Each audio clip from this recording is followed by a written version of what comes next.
Today's spooky spot's having a look at the character Scooby-Doo. This is Series 1, Daphne and Skeleton Man. Yes, Socrates is also joining us, and he doesn't want to talk about his date. I've already kind of asked him about it. He just didn't want to reply, so we're just going to pretend like the date never happened. We're going to proceed with having a look. I'm telling you, you should not have put a larger picture. That muscular crow. Okay, no. I won't say it. It wasn't you. There, I said it. Okay, let's continue with this video. We're having a look at the Scooby-Doo, Daphne, and Skeleton Man. Oof. No, not the date. Oof, Daphne. Series 1, Daphne and Skeleton Man. This is www.scoobydoo.com. You want to check out that. That's the website for Scooby-Doo. Character is recommended for ages 3 and up. Character does a ton of Scooby-Doo stuff. Back of the package. Oof. Daphne Blake, fashionable, curious, and a magnet for trouble. Her tendency to plunge into scary situations has earned her the nickname Danger-Prone Daphne, as every choice she makes seems to put her in harm's way. The flip end of it, the Skeleton Man, one of 3 spooky skeletons that haunt a seemingly deserted island near the Bermuda Triangle. The Skeleton Man is a master of hijacking planes and making them disappear.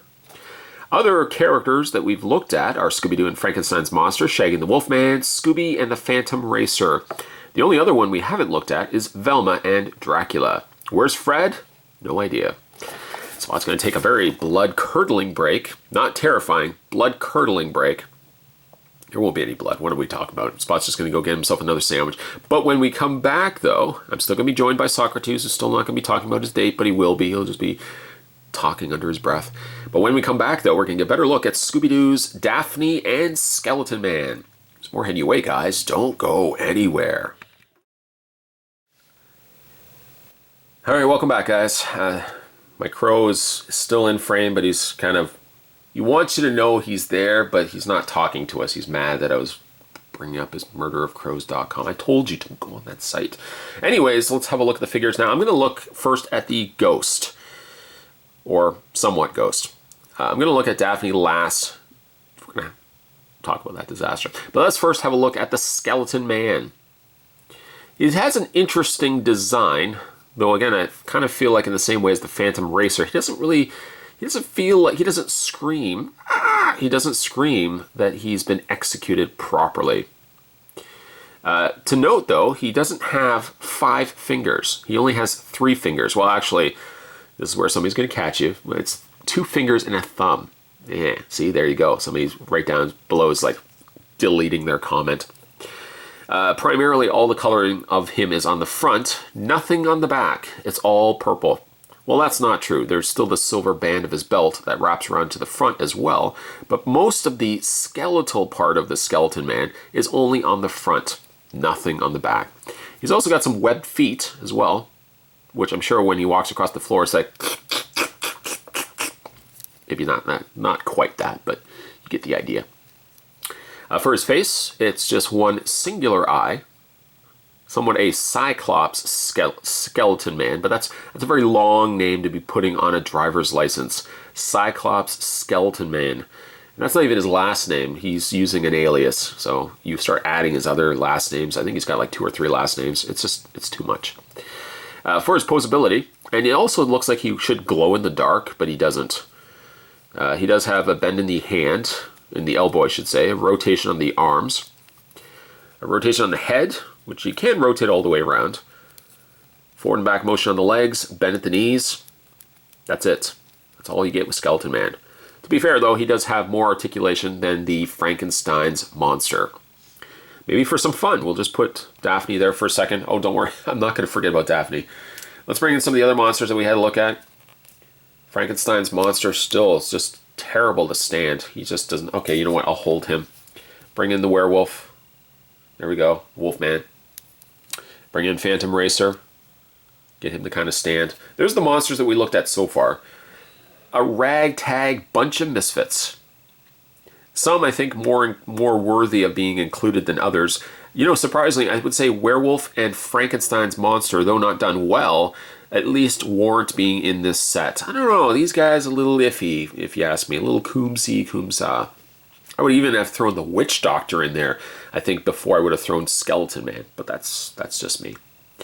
So there is your monsters thus far. We still have one more to look at, and that's Dracula. How will he turn out? You'll have to find out. Wow. But let's have a look at Daphne. Oh boy. Oh boy. Well, let's start with the pluses. She's got pretty good coloring. That's a short list, guys. It's a short list. She's got good coloring. Paint's, for the most part, pretty good. No issues really with the paint. Okay, let's start with the long list of problems. She's short. She is very short. Perhaps Velma could be justified being this type of size, but you bring in Shaggy. Daphne should be a lot taller. Not the same level of Shaggy, but she should be a lot taller than Velma, and she comes across reading almost the same height as the Velma that we will be looking at shortly. So that's a big negative for me. Like the proportions on all these characters, even the ghosts, just all over the place. Okay, all right. Let's have a look at her face. I know what you're thinking. No, she didn't. She didn't get stung by a bee, even though her face is disastrous. It doesn't look like necessarily her face is puffy, but it does not look like Daphne at all. I mean, she granted has looked differently in different Scooby-Doo incarnations, but in no way does this look like Daphne to me. I don't even know who it looks like. It kind of looks like she should be like an elf. Or a fairy or something, I don't know, but the face isn't great. Her eyes, I guess, aren't bad, but the placement of the eyes, it looks like everything's kind of really squished together. Like somebody just kind of went, and then her face just, she's making almost like a puckery. She does look like she's been stung by a bee. It's not great. The Velma, though, oh boy. But the Daphne is not fantastic by any stretch of the imagination.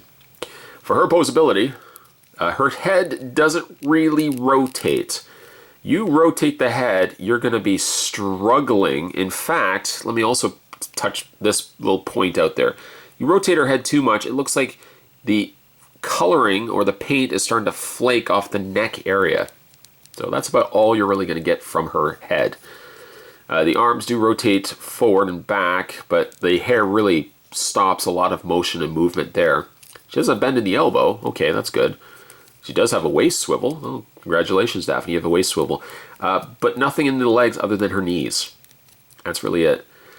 Also, too, I don't know if somehow the pink of her leggings, granted they are plastic, granted they are the same style of plastic as the purple, but the purple reads better as paint, whereas the legs look like undefined plastic.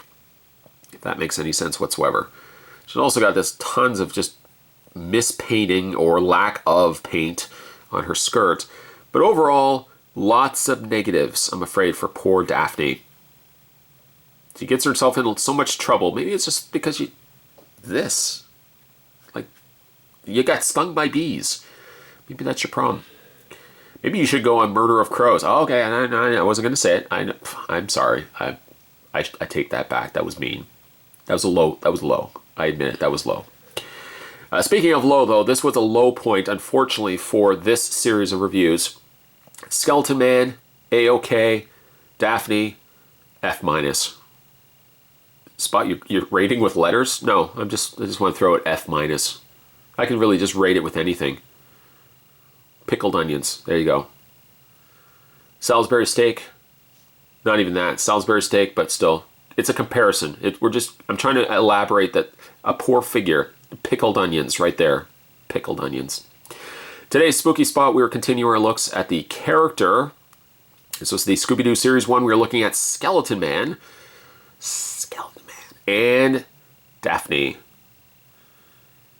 Bitten by bees. Stunned by bees. Stung by bees. I guess bees don't bite. They just kind of nibble on flowers. I've never seen a bee nibble on anything, but bees don't bite. They sting. Unless they do bite. Maybe they have mouths in their butts, and they just bite you with their butt mouths. I'll leave that with you. I'll let you stew on that perplexing thought. Certainly stay tuned, guys, though. Spot's got more spooky spots coming to you this month of Spotober. As always, thanks for watching. I'll see you next time.